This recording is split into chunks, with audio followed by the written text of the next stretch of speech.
Selanjutnya, dalam sesi kita yang ketiga, kita kedatangan narasumber dari Hijrah Coach, yakni ada Ibu Sri Istiqomah selaku Associate Business Hijrah Coach, serta pendampingnya Bapak Veno Arisaputra yang akan mempresentasikan materi dengan tema strategi customers, relationship management, dan juga tema entrepreneur. Namun, sebelum presentasi dimulai, kita akan menyimak video menarik mengenai profil narasumber yang kita punya di sini, yang sudah disiapkan dari pihak Hijrah Coach.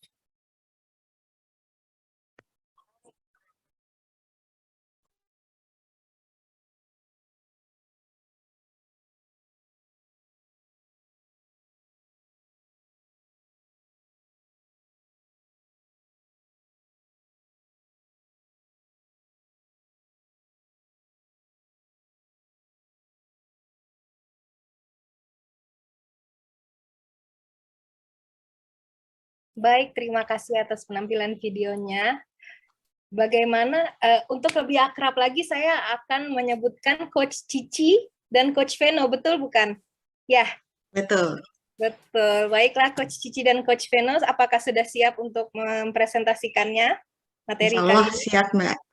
Baik, kalau gitu saya berikan kurang lebih waktu 30 menit ya. Ya. Silakan dimulai. Terima kasih. Ya, terima kasih. Saya ingin menyampaikan terima kasih dan apresiasi saya kepada Civitas Akademika dari Universitas Syahid ya, untuk Bapak Profesor Haji Khalil MKom selaku rektor, kemudian untuk Bapak Mirza Randa selaku dekan. Kemudian juga apresiasi saya untuk Ibu Mary ya, Ibu Mary, pembina dari acara ini. Kemudian juga untuk dua narasumber sebelumnya, yaitu Ibu Tasya dari DPD ABJI dan Ibu Christina Agustin dari Kementerian Koperasi. Saya melihat ada irisan ya untuk materi kami. Irisan tersebut gini, apapun bisnisnya, digitalisasi bisnis itu ya jawabannya gitu. Sebelumnya saya ingin memperkenalkan tentang Hijrah Coach. Jadi kalau misalnya orang dengar hijrah ini biasanya identik dengan radikal ya, tapi kami nggak radikal. Kami bicaranya tentang leadership, tentang bisnis gitu ya. Dan kami adalah firma coaching yang sudah ada di 4 negara, di Indonesia, di Qatar, kemudian di Hong Kong, dan di Australia. Kami memiliki 96 associated business coach seperti saya, dan ada 1.000 profesional yang sudah disertifikasi lulusan dari ke-4 negara tersebut gitu. Dan ini adalah saya perkenalkan diri saya selain di Hijrah Coach, saya bekerja di BUMN di Bulog. Kemudian ada kolega saya, Coach Veno. Coach Veno ini talent spesialisasinya di human resource. Kemudian juga beliau juga ada concern di UMKM. Demikian. Baik, saya mulai materi saya, yaitu CRM dan bisnis warungan. Judulnya From Zero to Hero, Bisnis Warungan Bisa, gitu ya. Nah, nanti Coach Veno akan membongkar apa sih tips sukses dari seorang pelaku bisnis sukses. Di sini ada saya ajak namanya Kakak Martini. Beliau ini mitra binaannya Bulog, sudah punya 7 outlet. Waktu pertama kali bergabung dengan Bulog hanya 1 outlet dan warung. Sekarang ada 7 outlet, luar biasa ya. 2 sudah seperti minimart dan 5 itu outletnya adalah outlet PPOB. Nanti kita bisa tanya-tanya kenapa kok beliau bisa berkembang seperti itu, padahal cuma bisnis warungan. Nah, sebelumnya saya ingin tahu apakah di antara teman-teman peserta webinar ada yang melakukan bisnis warungan di sini? Ada. Kemudian juga saya ingin tahu apakah ada teman-teman yang punya stigma receh bisnis warungan. Mohon maaf ya, dulu saya pernah punya stigma seperti itu. Nah, bisnis warungan ini dianggap nggak keren, receh gitu loh. Kemudian pengelolanya, pemilik bisnisnya, identik dengan pendidikan rendah. Kemudian bisnisnya itu juga disebut easy peasy. Easy peasy itu mudah dijalankan. Ya. Tapi ternyata bisnis warungan itu pada kenyataannya ladang receh penghasil uang. Kemudian kenapa seperti itu? Bayangkan dalam warung itu ya ada berapa item tuh. Nah, kalau dari receh-receh itu dikalikan berapa item dan transaksinya itu ada berapa kali, ada berapa pengunjung sehari, nah itu bisnis warungan itu merupakan pasar yang sesungguhnya, ternyata tempat perputaran uang. Dan bisnis warungan ini adalah ujung tombak rantai suplai global. Kenapa kok begitu? Karena prinsipalnya ini ternyata ya, salah satunya nih saya kasih contoh di sini adalah Unilever ya. Unilever ini punya 400 merek dari 190 negara. Kemudian ada 149.000 karyawan. Dan Unilever juga memiliki visi misi global. Visi misi globalnya seperti mereka concern terhadap kesehatan, nutrisi, kemudian keseimbangan lingkungan gitu ya, dan dunia yang bebas sampah. Bayangkan, ternyata bisnis warungan yang kita anggap easy peasy itu lemon squeezy. Jadi mudah, tapi kalau kita berusaha memeras lemon dengan tangan kita, itu sulit.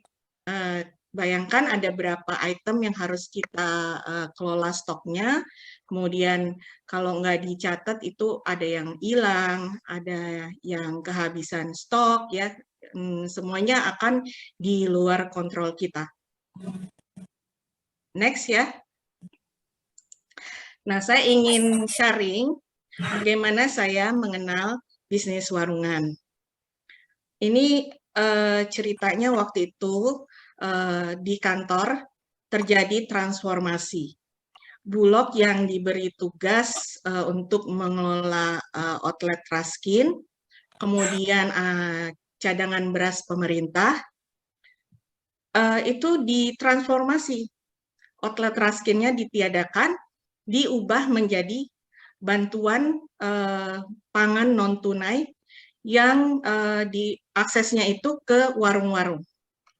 Nah, Bulog yang sangat birokrasi, kemudian juga minim perubahan, itu harus berubah,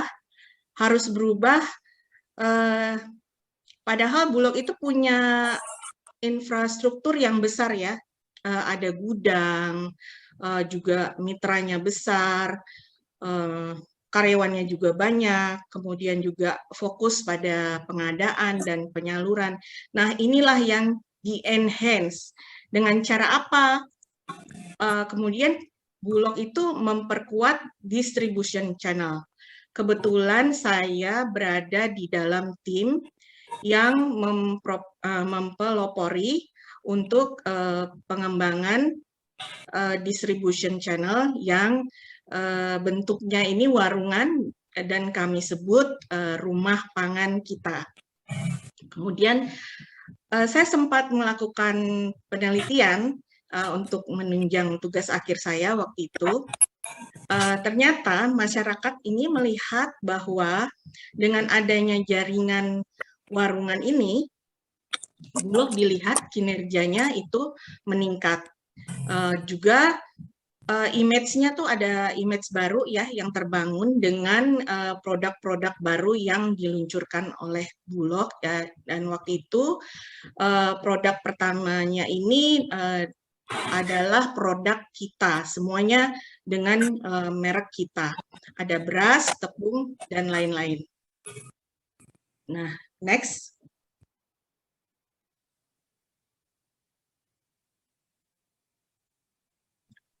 Nah, ini adalah next ya. Baik, di slide berikutnya itu ada contoh rumah pangan kita. Nah, dalam hasil penelitian saya tuh ternyata juga rumah pangan kita ini, jaringan rumah pangan kita, disebut sebagai potensi pasar ya, merupakan tatanan logistik dan rantai suplai global. Kemudian dia menjadi outlet pertemuan pasar offline dan online. Dan jika digarap dengan baik, tentunya dia akan jadi leading sektor yang multi objektif. Nah, saya kasih contoh di sebelahnya adalah contoh outletnya Kakak Martini tadi, RPK Rizky Adelia, yang tadinya warungan ya dengan produk FMCG tadi. Sekarang beliau sudah mengisi warungannya itu dengan produk lain di luar pangan dan produk FMCG, semuanya tersedia di outlet beliau. Dan juga ada PPOB. Inilah yang saya sebut multi objektif, juga income-nya tuh dari multi produk. Kebetulan Kakak Martini ini juga outlet dari penyaluran bantuan pangan. Jadi bayangkan ya, recehnya itu bisa kita bayangkan Don ya. Jadi isi rekening dan akhirnya bisa jadi 7 outlet. Nah, kemudian ini adalah kontribusinya jaringan rumah pangan ya untuk Bulog dalam 4 tahun terakhir. Di tahun 2018 itu sebesar 55,24% dari retailnya Bulog. Kemudian juga di tahun 2019 menjadi 74,59%. Saya lupa menuliskan berapa angkanya ya. Kemudian di tahun 2020 itu 75,61% dan di tahun 2021 sebesar 61,19% terjadi penurunan sedikit. Baik, jadi saya mau membahas kenapa kok kita membahas warungan bisa dengan dikaitkan dengan CRM. Kita melihat di era VUCA saat ini terjadi menu hariannya itu adalah resiko yang sangat besar bagi pebisnis. Seperti tadi sudah disebutkan oleh narasumber pertama, kemudian juga ada teknologi disruptif, kemudian dunia itu makin terkoneksi dan terindependensi. Contohnya pada saat ini pandemi, kita tuh chaos global. Nah, kemudian juga ada posisi dan perubahan perilaku pelanggan karena informasi yang terbuka. Pelanggan tuh menjadi sangat kuat. Pelanggan bisa mengemukakan pendapatnya, kemudian perilakunya juga makin demanding ya. Misalnya ingin servis yang 24 jam dan 7 hari itu buka terus. Kemudian mereka makin berani mengemukakan keluhan, berpendapat. Ya contohnya mungkin teman-teman juga yang peserta webinar ini kalau sedang kuliner, cekrek ya, langsung di-upload. Misalnya kalau enak, atau nggak enak, langsung disebutkan. Produknya baik atau tidak baik, langsung juga di-upload. Nah, itulah perubahan perilaku pelanggan, kemudian juga pelanggan kita juga ini makin ingin pelayanan yang customized. Jadi bukan massive service lagi, tapi ingin customize.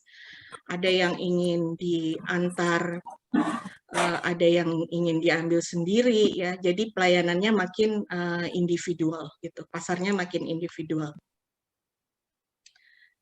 Next. Nah, saya ingin memberikan bagaimana tips untuk membangun bisnis. Nah, saya memberikan di sini, pertama, kita harus membuat bisnis model. Mengapa kita membuat bisnis model? Karena background saya dari manajemen operation, saya melihat bahwa untuk membangun sebuah bisnis itu harus hulu dan hilirnya itu harus diseimbangkan. Bagaimana kita merencanakan di hulu, kemudian juga bagaimana di hilirnya pasarnya gitu ya.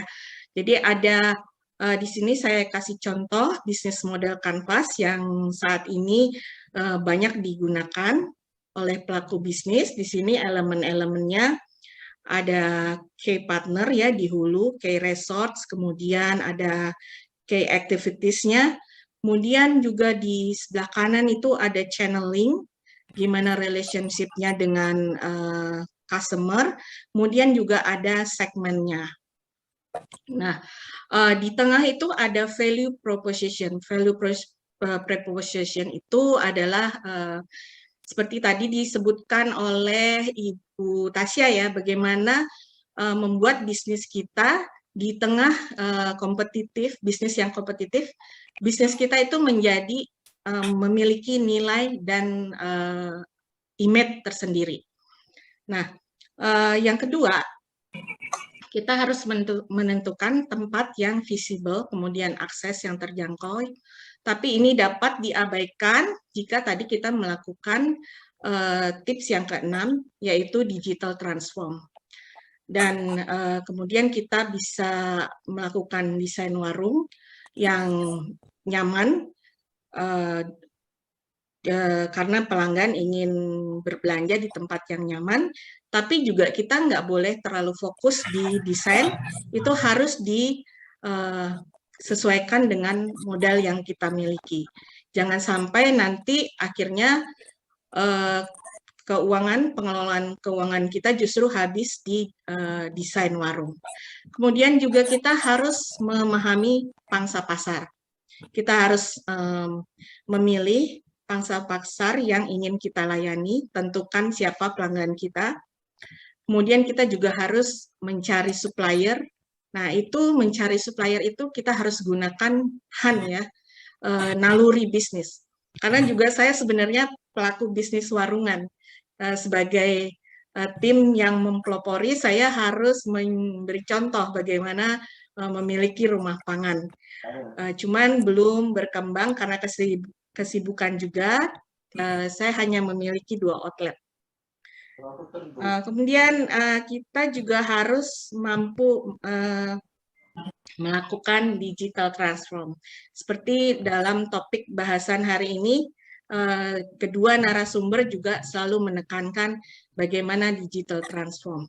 Digital transform itu memudahkan kita dalam pencatatan, kemudian pengelolaan stok, karena tadi saya katakan bahwa di warung ini banyak sekali itemnya. Bagaimana nanti kita kalau tidak terkontrol, tentunya waktu pelanggan datang, ternyata ada stok yang tidak ada. Nah, ini pelayanan kita tentunya berpengaruh ya di situ ya, dan pelanggan akan lari.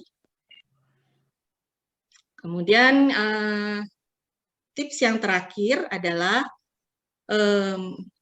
menggunakan strategi customer relation management.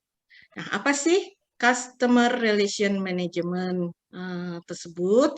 Saya kira di Prodi Vkom pasti sudah diberikan ya banyak materi yang berkaitan dengan CRM, di mana CRM itu merupakan strategi yang memadukan manusia, proses, dan teknologi.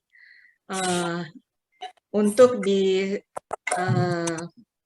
poin manusia itu human interaction, bagaimana hubungan pelaku bisnis dengan pelanggan. Nanti Coach Veno yang akan bongkar-bongkar bagaimana Kak Martini berrelasi dengan pelanggannya sampai bisnisnya bisa bertumbuh. Kemudian ada proses bisnis. Nah, proses bisnis ini adalah gunanya untuk mengendalikan relasi antar entitas. Relasi antar entitas yang tadi kita lihat di model bisnisnya, di situ ada beberapa elemen. Nah, antar entitas ini supplier, kemudian infrastruktur yang kita miliki, sampai dengan pelanggan. Kok ngomongin bisnis warungan bisa ini ya, sampai ngomongin infrastruktur segala ya. Ya tentu karena kita ingin berbeda kan ya, ingin bertumbuh, bukan sekedar berdagang, tetapi berbisnis. Kemudian ada poin ketiga yaitu teknologi. Nah, teknologi ini seperti tadi sudah disampaikan oleh narasumber kedua, sangat membantu mulai dari first engagement, kemudian transaksi juga sampai kita kelola keluhan pelanggan. Semua data diolah justru untuk mengimprove performance kita. Nah, ini adalah benefit dalam mengendalikan antar entitas, dari mulai mencari outsource yang di luar bisnis kita, kemudian pembelian stok, ada pengelolaan stok, promosi, penjualan, pengiriman sampai ke pelanggan. Di sini ada flow barang, flow data, flow administrasi, flow pembayaran. Ini sebenarnya teori banget, tapi pasti kalau sudah menjalani bisnis, ini sudah dilakukan sebenarnya. Tapi kita hanya tinggal improve lagi dengan menggunakan digital transform. Nah, ini keuntungan kenapa kita melakukan CRM di sisi customer. Kita mulai dengan pendataan pelanggan. Di pendataan pelanggan ini kita bisa lakukan dengan online atau offline, kemudian kita catat data nama, tanggal lahir kalau bisa, alamat tentunya. Keuntungannya apa? Ini keuntungannya adalah untuk customer experience. Kalau pelanggannya mengalami experience dan pengalaman yang istimewa di warung Anda, tentunya dia akan terus datang. Kemudian pada saat onboarding ini adalah untuk memaintain mereka terus mengetahui produk kita, stok kita, kita bisa blasting gitu ya dengan teknologi yang kita gunakan. Kemudian ada pembelian produk, nanti kita bisa tahu pattern setiap pola setiap pelanggan, mereka belanja apa saja dalam jangka berapa waktu. Akhirnya kita bisa membuat pelayanan yang customize untuk mereka. Kita bisa jemput bola dan bisa kirim pesan duluan. Bapak, Ibu hari ini mau dilayani apa gitu? Apakah berasnya sudah habis atau kebutuhan apa yang habis? Nah, kemudian ada harga produk, kita bisa infokan blasting juga tentang info harga, promo, dan reward. Misalnya dengan skema pembelian bundling, nah itu rewardnya apa. Kemudian ada selanjutnya bagaimana pengiriman produk, biasanya juga masing-masing pelanggan juga punya tipikal masing-masing. Kemudian juga ada penerimaan produk. Di sini di penerimaan produk adalah merupakan feedback mereka bagaimana dengan produk kita. Jika itu sudah dilakukan semua, tentunya akan berakhir dengan kepuasan customer. Nah, ini adalah awesome words kita. bagaimana ya kita harus berbeda dengan yang lain. Do something different. Ada dua quotes di sini ya. CRM isn't rocket science, but it can make you competitive superstars. Kemudian satu lagi, instead of using technology to automate process, think about using technology to enhance human interaction. Nah, untuk human interaction-nya, relasi dengan pelanggan, Coach Veno yang akan menyampaikan. Silakan Coach Veno.